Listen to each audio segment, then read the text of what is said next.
একের পর এক ছবিটা আপনাদেরকে দেখাচ্ছি, আর এবার দেখাবো উদয়নারায়ণপুরের ছবি। সেখানেও কিন্তু দুর্ভোগ কাটেনি। উদয়নারায়ণপুর হুগলি যে রাজ্য সড়ক প্রায় 30 ফুট ধুয়ে সাফ, গ্রামের একাধিক রাস্তারও একই হাল। দেখুন ছবিটা, রাজ্য সড়কের ছবিটা একবার দেখুন। উদয়নারায়ণপুর হুগলি যে রাজ্য সড়ক, সেখানে প্রায় 30 ফুট একেবারে সাফ হয়ে গেছে বলা যেতেই পারে, কারণ গ্রামের একাধিক রাস্তারও কিন্তু এই একই হাল। নিচু এলাকা যেখানে, সেখানে কিন্তু যেতে ভরসা করতে হচ্ছে স্পিড বোটকে। উদয়নারায়ণপুরের ছবিটা আপনাদেরকে দেখাচ্ছি। প্রশাসনের তরফে দেওয়া হচ্ছে ত্রাণ। হাওড়া জেলা পরিষদের কর্মাধ্যক্ষ সুলেখা পাজা তিনি ত্রিপল বিলি করছেন, কিন্তু রাস্তার ছবিটা একবার দেখুন, রাজ্য সড়কের ছবিটা একবার দেখুন। রাজ্য সড়কের ছবি দেখুন, জলের তোড়ে কিভাবে ভেঙে গেছে উদয়নারায়ণপুর হুগলির রাস্তা। রাজ্য সড়ক যেখানে রীতিমতো ক্ষতিগ্রস্ত, 30 ফুট এভাবেই ক্ষতিগ্রস্ত হয়েছে, ধ্বংসস্তূপে কার্যত পরিণত হয়েছে রাজ্য সড়ক। তবে অন্যান্য দিকে যদি আমরা নজর রাখি, উদয়নারায়ণপুরে সেখানেও কিন্তু বিস্তীর্ণ এলাকায় এখনো জলমগ্ন, বিপর্যস্ত জলমগ্ন, এখনো জলের নিচে রয়েছে বিস্তীর্ণ এলাকা। সেখানে কিন্তু কার্যত নৌকা বা ডিঙি করেই যাতায়াত করতে হয়েছে, আর জলের তোড়ে কিন্তু বহু গুরুত্বপূর্ণ রাস্তা ভেঙে গেছে, রাস্তা ক্ষতিগ্রস্ত হয়েছে। প্রতিনিধি সন্তু এই মুহূর্তে আমাদের সঙ্গে রয়েছেন। সন্তু, যে ছবি আমরা দেখছি রাজ্য সড়কটা তো একেবারে ধ্বংসস্তূপে পরিণত হয়েছে, প্রায় 30 ফুট। অন্যদিকে গ্রামেরও বিস্তীর্ণ এলাকা এখনো জলমগ্ন। আজকে রবিবার, আজকের পরিস্থিতিটা কি একটু হলেও উন্নতি হয়েছে? জল কি একটু হলেও নেমেছে?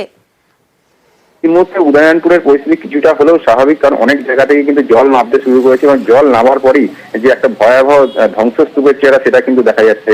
হাওড়া উদয়নারায়ণপুর সংযোগকারী যে রাজ্য সড়ক, সেই রাজ্য সড়কে কিন্তু এই মুহূর্তে দেখা যাচ্ছে 30 ফুটের একটি গভীর ক্ষত হয়ে গেছে। সেখানে দেখা যাচ্ছে যে মাটির বস্তা ফেলে প্রশাসনের তরফ থেকে অস্থায়ীভাবে রাস্তা তৈরি করার কাজ করছে এবং গ্রামে ঢোকার একাধিক রাস্তা কিন্তু প্রায় ধুয়ে চলে গেছে জলের স্তরে। তবে উদয়নারায়ণপুরে কিছু জায়গায় জল নামলেও কিন্তু যে নিচু জায়গাগুলি আছে বা গ্রামগুলি আছে, সেখানে কিন্তু এখনো জলমগ্ন। প্রশাসনের তরফ থেকে কিন্তু সেখানে ত্রাণ সামগ্রী নিয়ে যাওয়া হয়েছে এবং এখনো নিচু জায়গায় জল থাকায় কিন্তু কয়েক হাজার মানুষ কিন্তু এখনো সমস্যা আছে এবং তাদেরকে ক্লাব সেন্টারে আশ্রয় নিতে হয়েছে। বেশ,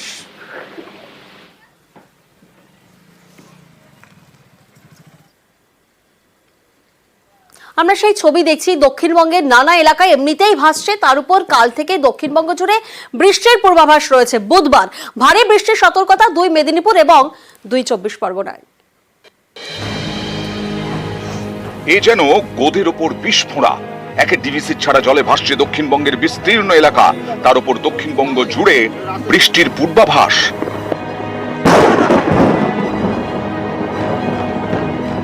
বঙ্গোপসাগর এবং থাইল্যান্ড উপকূলে জোড়া ঘূর্ণাবর্ত, এতেই ফের নিম্নচাপের সিঁদুরে মেঘ। শনিবারই বৃষ্টি হয়েছে একাধিক জেলায়। সোম, মঙ্গল, বুধ এই 3 দিন বেশি বৃষ্টির সম্ভাবনা। কলকাতা সহ দক্ষিণবঙ্গের সব জেলাতেই বৃষ্টির পূর্বাভাস।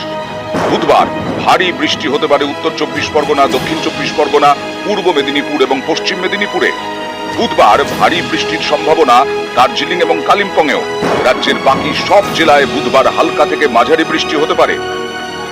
একটি নিম্নচাপ এরিয়া হতে পারে উত্তর পশ্চিম এবং অ্যাডজয়নিং ওয়েস্ট সেন্ট্রাল বঙ্গোপসাগরে। 22 তারিখে দক্ষিণবঙ্গের সব জেলাগুলিতেই কিছু জায়গাতে হালকা মাঝারি বৃষ্টিপাত হওয়ার সম্ভাবনা আছে। সপ্তাহের শেষের দিকে জেলাগুলোতে বেশ অনেকখানা জায়গা জুড়ে হালকা মাঝারি বৃষ্টিপাতের সম্ভাবনা আছে। দক্ষিণবঙ্গের বিস্তীর্ণ এলাকা ভাসছে, এর মধ্যে আবার বৃষ্টির পূর্বাভাস। এতে পরিস্থিতি কি দাঁড়ায় সেটাই আশঙ্কা। নিউজ 18 বাংলা।